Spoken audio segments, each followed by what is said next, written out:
isn't one set standard that says, right, this is what the change needs to be, but there is guidance out there that helps you to understand what the change needs to be and how to identify that change in your plant or your system.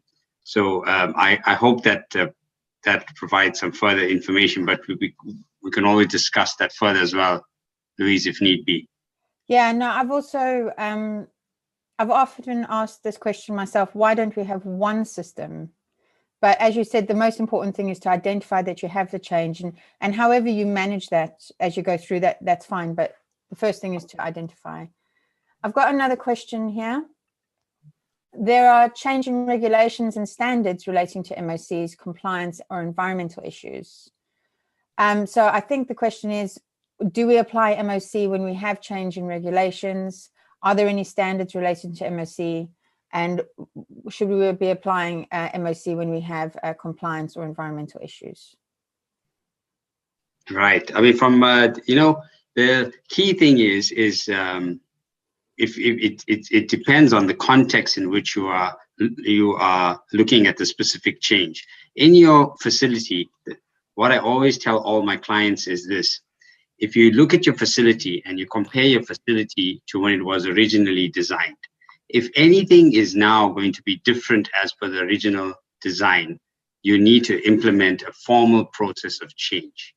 If you are changing anything that needs to be done in any of the systems that may impact your environmental impact, that may impact your emissions, whatever it may be, a change process should be implemented. Now, you specifically are asking here, if I understand the question properly, that if you need an MOC process to be implemented for any changes in regulations and standards. So there's different ways in which I can interpret this. The one way is, if there's a change to a particular regulation or standard, do you implement MOC process? So generally these the established bodies that implement various standards for environmental issues, compliance issues, they have a fixed process that they would go through when they make any changes to their documentation, to their standards, and they would have an internal review. So they do go through their own change process to make sure that it's properly checked by the appropriate experts, and they go through a rigorous quality checking process before they make any changes to their standards and regulations. But now, if you're talking about standards within your plant and within your process, remember, any change that you make to any of your standards, you need to make sure that goes through a change process. It doesn't necessarily have to be a formal management of change process, but there needs to be an agreed change methodology for your standards and your procedures that should be discussed and agreed amongst multidisciplinary teams. I hope that helps, because it can be interpreted in various ways, this particular question, Louise. Yeah, I know. To explain from different angles. I don't know if that helps. What I took as well is that there is a difference between a change in regulation and a change in standards. So a change in regulation normally requires you to take action, but a change in standards does not necessarily require you to retrospectively apply it to your facility. It's only if there's a significant hazard identified associated with that change that you should apply it retrospectively. But yeah, if you have any more about that question, just type it in the Q&A and we'll come back to it. So I've had another question. What MOC team is needed in a Hazop? So my interpretation is, MOC should be leading to a Hazop rather than the MOC team being in the Hazop. But Mark, what's your experience? Do people use Hazop as the point of raising the change? Yeah, so this is a good question. When you are, and so this is from Ahmed. So it's whenever you are looking at the change, you need to think now, when you say MOC team, it depends who you are referring to. And is it including the change initiator? Is it including the MOC panel? It depends from which perspective you are thinking about the MOC team. Now, obviously, the people that understand the change should definitely be involved in the Hazop. That's key. right? So from that perspective, it depends on the specific roles and responsibilities of those members of your MOC team. If those are just the administration team or the people responsible for tracking the MOC that won't necessarily understand the technical aspects of the change and won't add value to the hazards that would be discussed during the Hazop, well, then, there's not very significant value. They're welcome to attend. But anybody that understands the technical basis for the change and why they need to make the change should definitely be involved in the Hazop. And also a question related to this, which is a good question, is that you always need to have the question in your MOC process, what risk review is required? I've seen many MOCs where they don't ask that question. You'd think it's a standard, straightforward thing. Yes, you need to have a Hazop or risk review, but it's not there, right? Or even if it's there, it's dependent on just the safety person to make that answer, to make that decision. Now, that's also not necessarily correct. This should be also addressed from a multidisciplinary team to understand whether or not you need a Hazop, because it's a big decision to say, I don't need a Hazop or I don't need a risk assessment. Ideally, it's safer to say, let's do the Hazop, let's go through the process, even if it's not as detailed as you would with a major change, but you need to make sure you risk assess a change before you implement it. I had a discussion with a very experienced gentleman yesterday, and he was involved in lots of technology and lots of changes. And, and he was saying, in all the changes he's made in his lifetime, as much of the issues that they identified upfront via the MOC process, Hazops, etc., saved them millions of dollars down the line. So whatever you can sort out early is exactly what you. So those are the key things around that Hazop. And Louise has an excellent seminar on Hazops as well, which I believe it's definitely worth attending to understand the different angles there. So I hope that answers the question, Ahmed, with regard to that. Good question. And also, it was a good question from Jose earlier as well. Yeah, no, I definitely would echo that. The question about risk assessment is not, do I need a Hazop? The question is, do I need a risk assessment, which is what you've said. That's really important to differentiate between, Hazop is not the only means of risk assessing a change. So, Jose, I think what you're asking here is, are there any MOCs which are initiated through a process hazard analysis, Hazop, or QRA study? So sometimes when you go through these studies, you do identify changes. You do identify actions which require a change. Now, what I have seen on closing of Hazops or PHA studies is that people often assume that because it was an action raised in the Hazop, you don't need to manage that change. You just need to do what the Hazop team said. Well, actually, the Hazop team have identified a hazard, but you don't know that you're not introducing a new hazard by executing the change. And so therefore, any change you make, you should really just assess it. Open question, do I need to do any additional risk assessment here? Okay, so don't just blindly implement any changes. Just ask yourself, do I need to revisit anything? Do we need to check anything? Sometimes in QRA studies, you may find that some things are too close to something else, normally in the design phase. And then you may want to make some changes, but that may also have implications associated with cost. Maybe you're moving things further away, you have more cabling, you have more piping, you have more foundations to work. So yeah, definitely worth managing changes which arise in these studies. I don't know, Mark, did you have a different interpretation of this question? Yeah, this is also a good question, because, when you sit together and your team and you're going through your Hazop, for example, and you come up with an action that you need to make a change in the plant. Majority of the time, the next steps will relate to your operating procedures, your emergency operating procedures. Sometimes, depending on which, you normally do your Hazop in your basic engineering stage once you've completed your P&ID review and you're happy with that, right? So there are times though when you still come up with, we actually need to, introduce a new control valve, or we need to add in a new block valve, or, God forbid, you need to change the equipment, and it introduces lots of costs. So whatever those things, whatever those actions are, if those actions require a change to the plant that's different from your current design, it must go to the change process. So whenever you do this, as Louise was saying, if whatever those actions are, if those actions mean that you need to change something from the current way that you operate your plant, from the current situation, you go to a change process, whatever it may be, management of change process, risk review, whatever you do, you go to that. And safest thing is to go to the MOC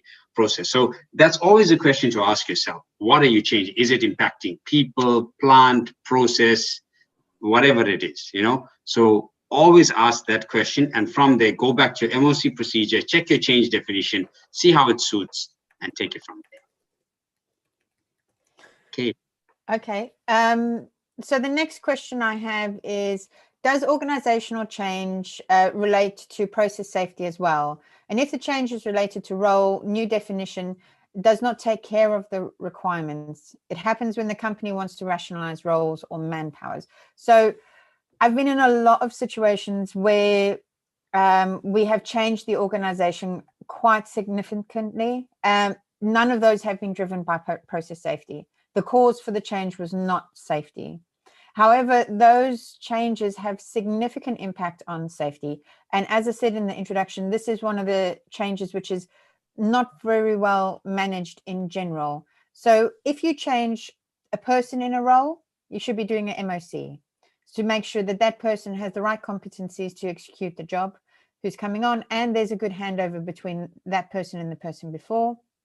If you change the structure of the organization, you need to do an MOC to make sure that communication of the correct process safety data will happen at the right time and at the right rate to make sure that decisions can be made. If you change where people are going to be executing their work, if you change what training they require, all of these things should be thought about from a process safety perspective to make sure that you have the right competencies in the right people at the right time when you need them so that they can respond to different situations. Mark, have you seen any really good practices with regards to organizational change in your career? Yes, so I've seen some good practice. And on this point, you know, when I've reviewed many different facilities around the world, and oftentimes people will make changes to the organization. Now, when we're talking changes to the organization, we are focusing on changes that they are making from a plant perspective to the operations, your production staff, your maintenance staff, your inspection staff. You know, I'm talking from that perspective, engineering, etc. Now, there are oftentimes this is neglected and it's just left up to HR and from a financial perspective to decide on what to do with the number of resources, right? Okay, I do agree. Yes, economics is a very important part in deciding how to in terms of the resources you retain and your headcount, of course. But we need to make sure that the people that you have, the number of resources that you have, and the competency of the resources that you have are suited to the process that you are working with, and that if you reduce those resources, you are still able to operate the facility as you were originally designed, safely as it was intended. So I've seen many facilities where it's just left up to HR or just left up to senior management and not necessarily going through a formal management of organizational change. And there's also a loss that happened some time back in SO Longford, and it's worth just to have a look at it. I think that was in the year 2000. Just go through that, because that's an example of where if they had a proper organizational change, it would have potentially helped to assist with the prevention of that loss. I'm not saying it would have necessarily prevented that loss, but it would have definitely assisted or helped to mitigate the issues that occurred. But that's a good example to read through to understand the value of having a proper organizational management of change system. And in terms of facilities that I've seen that have done this well, yes, I've seen many facilities also, and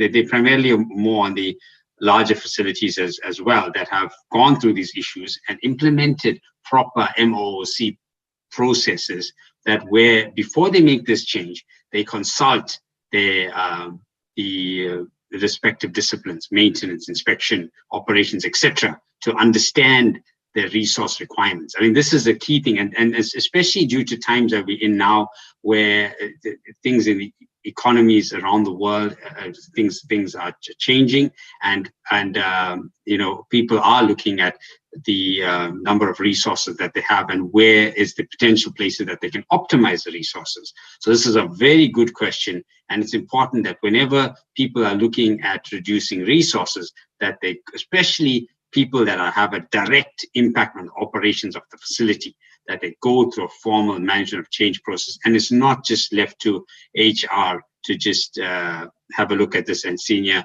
management. You need involvement from everybody, and that's the key thing here, because this is oftentimes a far bigger concern than just making a physical change in the plant. So this is something that you need to understand, that it's something very important, and something that the insurance industry also looks at very critically in terms of how they're managing the organization and what they're doing with their people. It's an important aspect that we always focus on when we visit the facility. I hope that provides more clarity on that. Yeah, I've got got some feedback also from Nike, which I was also going to mention, that BP Texas City, they also got rid of some of the operations supervisors as part of a cost reduction. And the CSB report said that contributed to the incident. Another thing that contributed to that incident was the takeover of Amoco by BP. So that was a major change that organization underwent. And potentially there were some optimizations which occurred during that takeover, which contributed towards the incident. So definitely managing organizational change, who's doing what job, managing your leadership team as well, because if your leadership team have been restructured in such a way that they cannot receive any messages about process safety, that's going to impact your process safety performance as well. So making sure you have the right people being able to communicate right up to senior leadership as well. I've got another question which I'm going to tag on to this one, and then we'll go back to a question about KPIs, is how do you do an MOC when a person changes their job? So I can answer this one, Mark. So what you need to do is you need to identify the competencies required, or the roles and responsibilities required for that role. Which competencies are required to deliver those roles and responsibilities? And then you need to be having a look at whether the new person has all of those competencies. If they don't have all of those competencies, that doesn't mean, no, I don't hire that person, right? It just means that you need to support them in those first year to be able to close those competency gaps. That might be on the job training, that might be an extended handover period, or that might be some off-site training associated with those specific competencies. So really having a look at what you need to be able to do that job, what information that person needs to be able to do that job, and then which competencies, and having a look at gaps there and figuring out how to close those. I'm going to go on now to a question about KPIs, Mark. So surely when you go to facilities, you are having a look at some key performance indicators. What sort of thing would you be looking for, and what should we be tracking at our facilities to make sure we're managing change correctly? Right. So this is a very good question that has been brought forward by Sajid. And with regard to this, there's many facilities that I would go to that don't necessarily have MOC KPIs. They'll just know that they need to track specific things. But key things to have on MOC KPIs is total number of open MOCs, with some details showing when they were originally raised, number of MOCs that have been raised, number of emergency MOCs, if this is part of your definition, and definitely a very important KPI is the number of MOCs for temporary changes, or temporary MOCs, however you refer them to in your systems, and to identify based on your definition whether or not any of these MOCs, specifically for the changes related to temporary changes, are overdue. Because sometimes you would have in your procedure that you would have a timeline related to temporary changes, and this is something that we should also discuss, changes that are of a temporary nature, and most people would allocate an initial timeline of either 3 to 6 months. At that point, it needs to be reviewed. So we'll talk about that a little bit later. So definitely having that KPI in, number of MOCs that have been completed with any open or overdue closeout actions. This is also a valuable point to also include. And essentially, if there were any issues that you had with regard to that MOC process that was being implemented, you could think of a specific KPI where you could include any issues that were generated through your MOC process. But this gives you an idea of just some of the MOCs that I've seen in various different places. The most common MOC I see everywhere is the total number of MOCs. The number of MOCs for temporary changes is almost always there because it's something that everybody is very concerned about, because it's not a permanent change, it's a temporary change. And if you look at instances like Flixbetter, it's things that make you very concerned about temporary changes. So this just gives you a brief idea about some of the KPIs that you can have in place. I hope that adds value, because I'm sure you probably have those ones anyway. But the key here is, and there's a question about when you make it a red flag. That's a good point. So within your system, you need to decide what you can tolerate with regard to this, and then you need to decide, because we can't really tell you there's a specific number of MOCs that are fine for your plant. And if you have more than that, it's a red flag. It's up to you to decide from that perspective what suits your facility.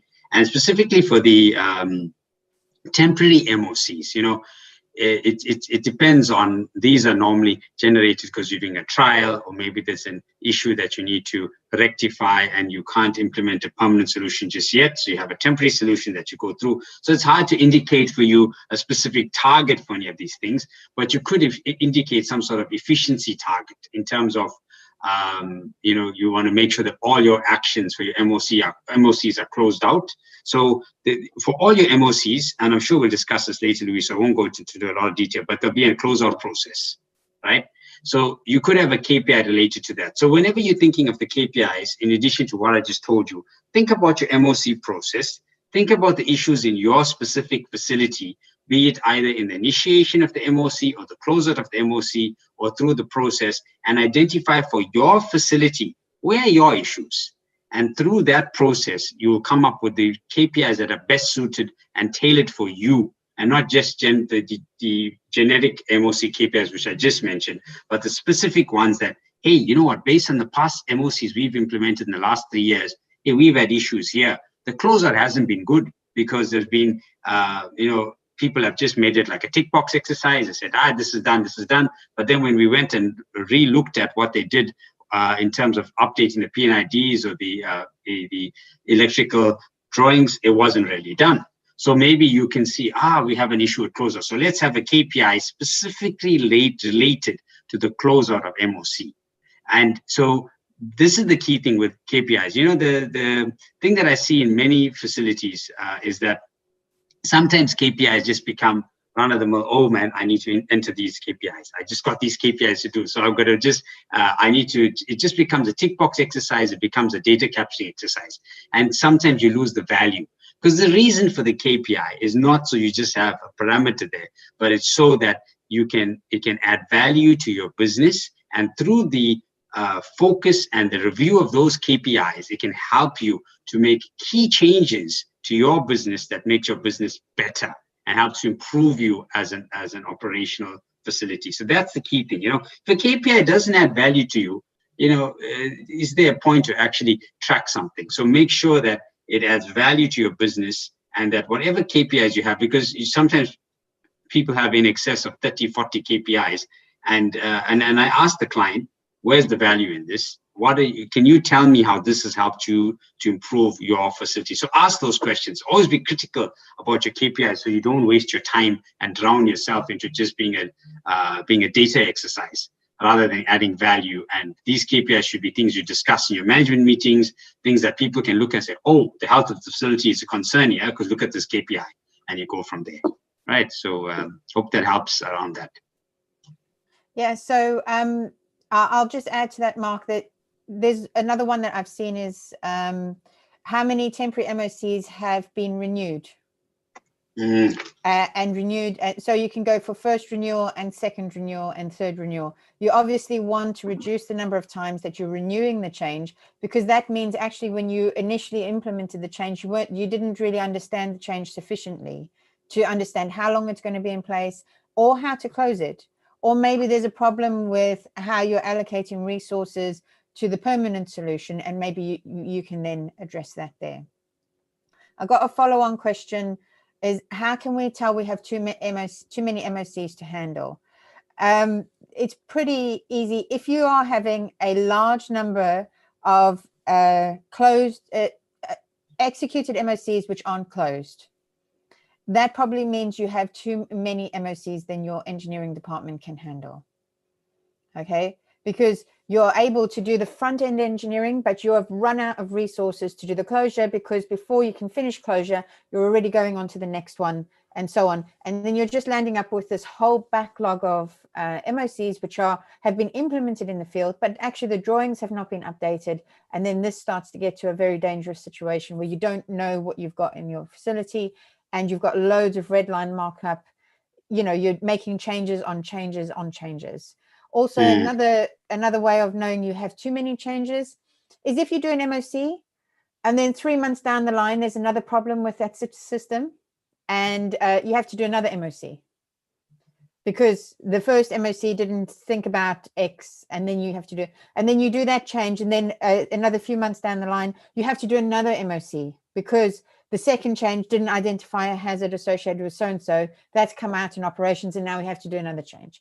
That's a really good idea, a good indication that you've got too many changes and you're not allocating the right resources to evaluating each of the changes properly. And therefore, you're not executing a holistic management of change. You're just fixing that very problem without understanding the whole process. So, yes. Mark, do you have any feedback on that? Yeah, that's a very good answer that you've indicated. I think, just with regard to too many MOCs in the facility, be careful not to indicate any targets there, because you can't restrict the changes, because if you need to make the change, you need to make the change. So yes, so if you're getting too many MOCs, it means that look at your resources that you have and make sure you've got enough resource to deal with, but don't stop the MOC, because it could be a critical MOC that you need to implement in your facility. So that's the only thing I wanted to add to that. Yeah, I also so when we're in the operate phase, or once we have done the design, we are trying to manage no change. Okay, any change you make on your facility introduces a hazard, and so what you're trying to do is manage no change. And so also what I've seen sometimes when you've got too many changes is that you haven't really clearly defined the objectives for approving a change.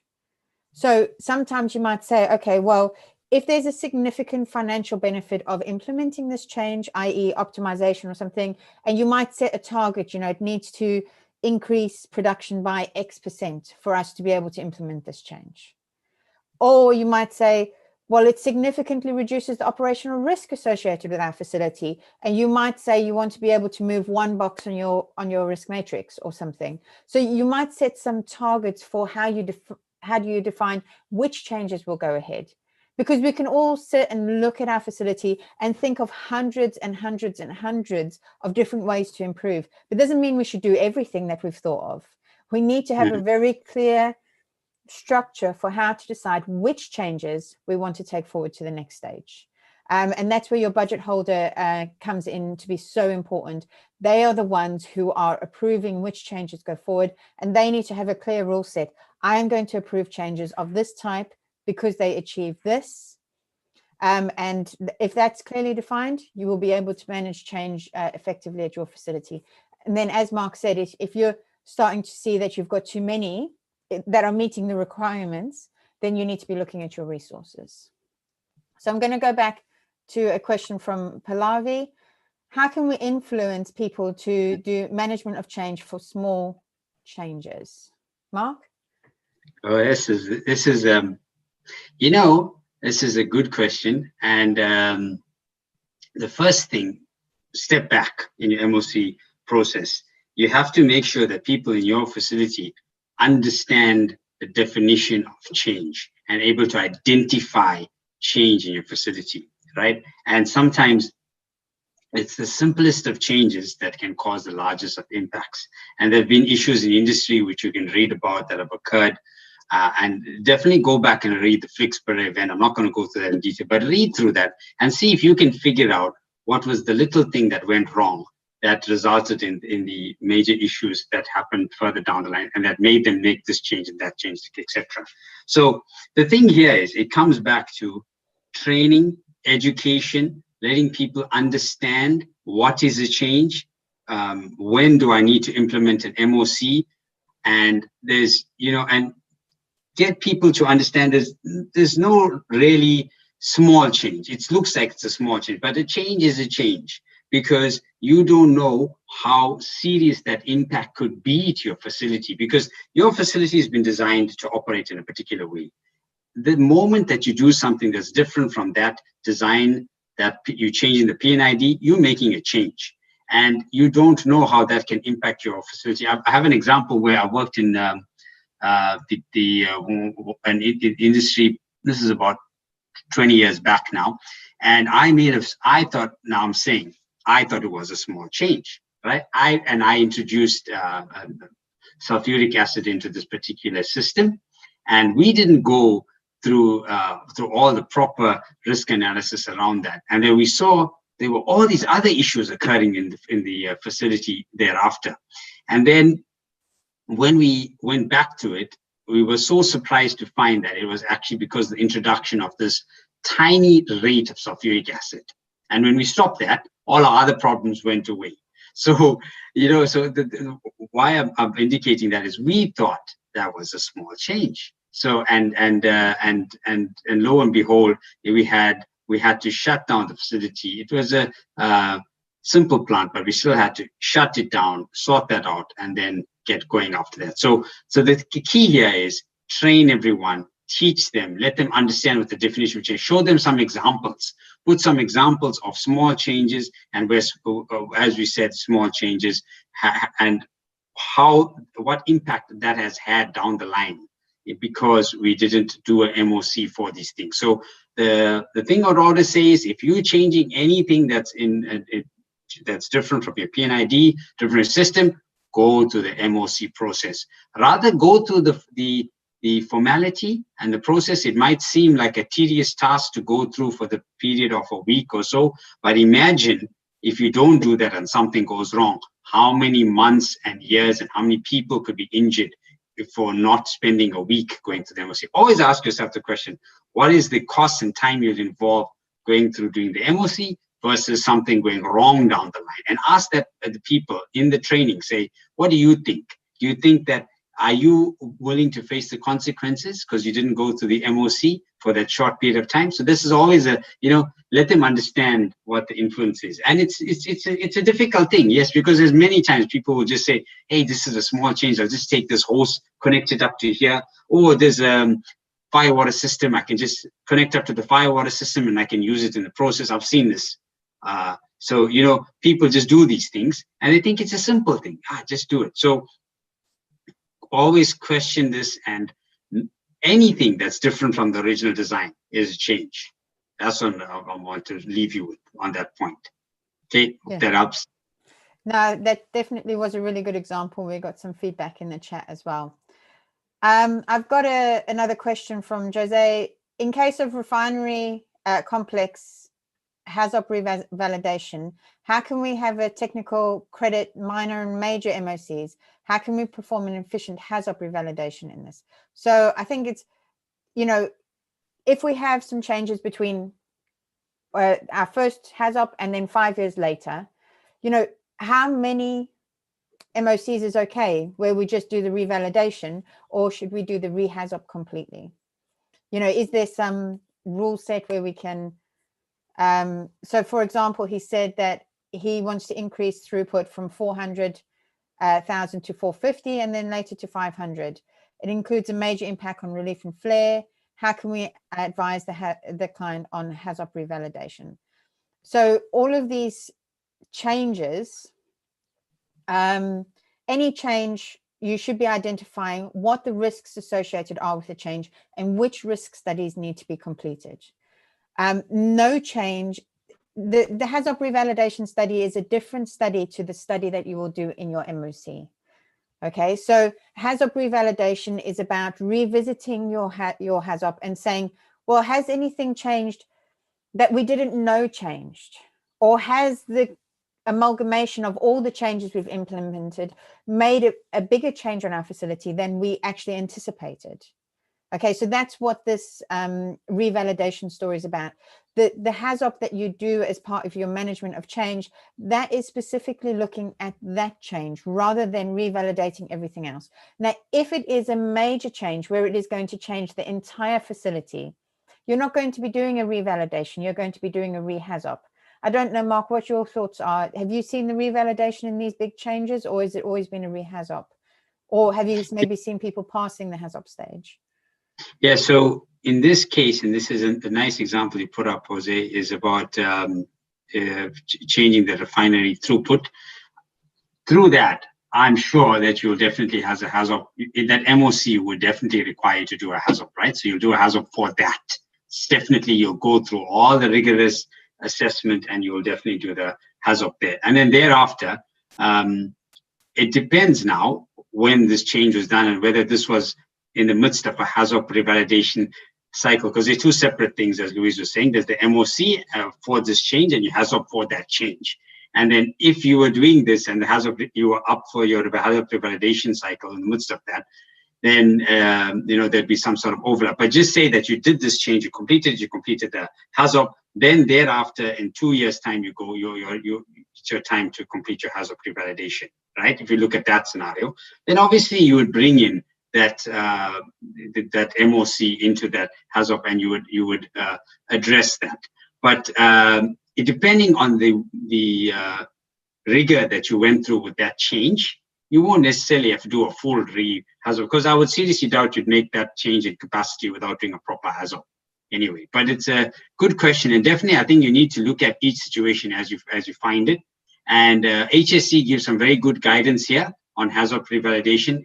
And definitely, again, I'm going to reiterate to go through Louise's course on Hazop, and she talks about Hazop revalidation. I can't remember which one is Louise. Maybe it'd be worth including the link in here with this group so they can have a look at that. I'll pop it in but I think that will definitely add some value. And HSC has just, if you type it in and look for the HSC guidance with regard to this, I think there's some very clear guidance there with regard to Hazop revalidation. But definitely don't confuse the two between the MOC and the Hazop revalidation. Take each one on its own merit and make sure that every change gets the Hazop it deserves. And don't say, oh, we're going to do this thing in the Hazop revalidation. No, before that change is implemented, the Hazop must be done as needs to be done, or whatever PHA that you need to do. And then in the revalidation, you will then bring that MOC into it. All those MOCs will come into it. And I think there's, relating to this, Louise, I see there's another revalidation question from Jose. That all comes in. The same thing. Yeah, so the preparation work required for a revalidation. The key thing is to look at the previous Hazop and see the quality of the recording. Now, if the quality of the recording is good, you can do a revalidation. But if your quality of your recording was not very good, I would always advise you to just go with a full re-Hazop, because it saves a lot more time than the revalidation. If you're trying to revalidate something which wasn't recorded very well, it's going to take you a lot longer to figure out what people were trying to say in the previous study, and then figure out what the actual risk was and everything. So that definitely, if it's poor recording, just go for a re-Hazop. But in doing the preparation, you need, what were your previous incidents in the last 5 years? What changes happened? Have you had any significant operating issues? And then making sure that you split the system into nodes, and also making sure that you have the right people available for the right amount of time. But all of that preparation needs to happen beforehand. It's very similar to preparing for a normal Hazop, but make sure that you have that preparation done by a facilitator before you start, because it will save loads of time. I'm going to answer. Yeah, sorry, carry on.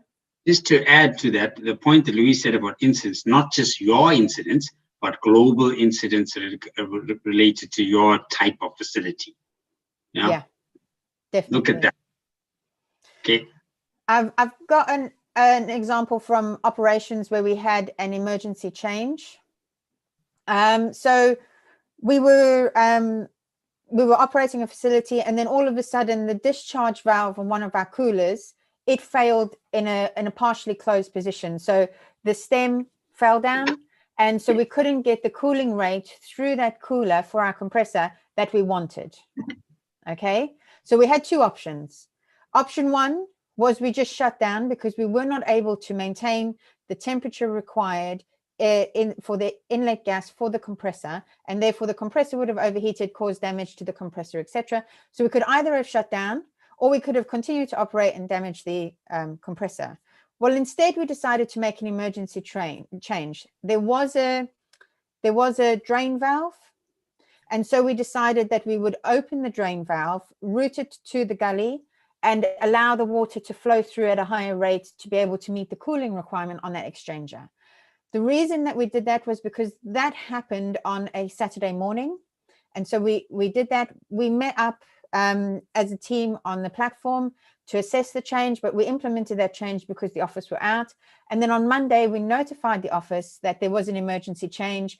And we went through, again, a much more detailed assessment. We actually found out that we had inadvertently put dissimilar metals when we had attached the hose to the drain point. We'd put dissimilar metals on, and there was a potential for enhanced corrosion of the flange, which obviously is undesirable. So we made a change there and put an insulating gasket. And then we also planned in the replacement of that valve in the turnaround, which was only 2 weeks away. So those two things would have resulted in that emergency or temporary change being closed out.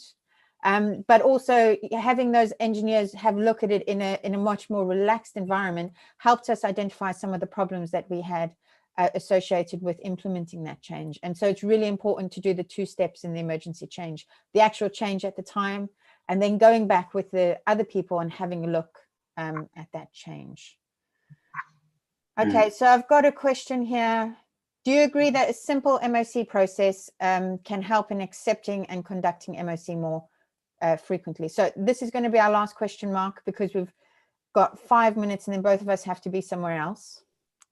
So if you give it a go. Okay.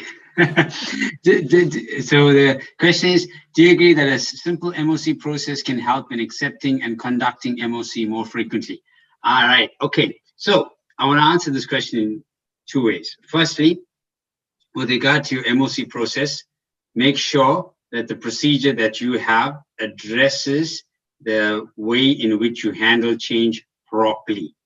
And it addresses the different types of changes, and it clearly addresses how you're going to run that MOC from start to finish, including the closeout and the audit later on to check that what you installed was done properly. And that helps you to also identify lessons learned. So the next time that you implement a change, you can remember the lessons that you learned and implement those lessons. So with regard to the simple MOC, the one thing that will make it simple and easier to follow is a flow chart. So of the process and how it goes through. So have your MOC process as it needs to be, covering all the detail that is required, and make sure that it is easy to understand rather than simple. Make sure it's easy to understand, and that it is clear and is not ambiguous. That is important. And then one of the best parts, the best ways of making the MOC process easy to follow is the flow chart.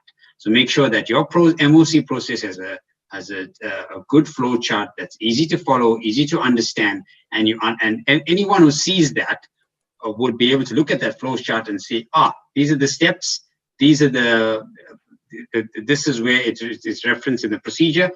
I know these are the people that are involved, etc. So I think that would help a lot, and help in conducting MOC more frequently. Having this process of your procedure, your flow chart, and then able to present that in your training in that way, and letting here letting people understand that any change that you make, it's important to follow the MOC process and let them buy into the process that they believe that it's not a difficult thing to do. You know, you need to get your people to understand this is the right thing to do, and this is why it's important. And this is what I want to leave you with. Make sure that anything you do that's different to your current design is captured as a change, and that people who operate your plant understand what is a change, and if there is a change, and if they notice a change, what do they do, who do they contact, and how do they do things from there. And just make sure that they understand this is not a difficult thing to do. This is a simple thing. We just want to make sure that we capture all the risks and we address the risks. Never neglect implementing MOC. If you're in doubt, do the MOC. You know, This is the safest thing. So I hope that provides a bit more insight into that. I think there were lots of great questions that came through. Yeah, and definitely. there's still a few more there. There are, but I'm afraid we're going to have to end. If anybody has any more questions, you can put them in the feedback. There's a survey when we end this session. You can put them in the feedback, and Mark and I can answer those afterwards. We can either answer them on LinkedIn or via email, or we can have a call afterwards. But I'm afraid both of us are going to have to dash off. I'm just going to share the screen and let you know what's going to happen next. So the next session is going to be our masterclass, and we're covering diesel. And you might think, well, why do I want to learn about diesel? Well, actually, what we're going to be doing in this session is we're going to be applying some of the processes that we have learned over the last 6 months to a specific plant. So a diesel facility. We'll be applying, say, management of change, some of our process safety management processes, having a look at permits, how we would identify permits, and maybe some hazardous area classification questions. And our next process safety forum is on diesel, and that's on the 5th of May. Again, you can ask any questions either on diesel, managing change during diesel, operating diesel facilities, how we would assign hazardous area classification, what the environment, whatever you want to ask, you can ask. Also you can ask anything about the processes we applied in the masterclass. So I think the masterclass is really going to be a key thing to making the forum a success next time. Thank you all very much for coming, and such great questions, as Mark has said. And we will see you next time. Thanks very much, Mark, for joining us. Really, really appreciate your time as well. Appreciate it. Thank you to everybody.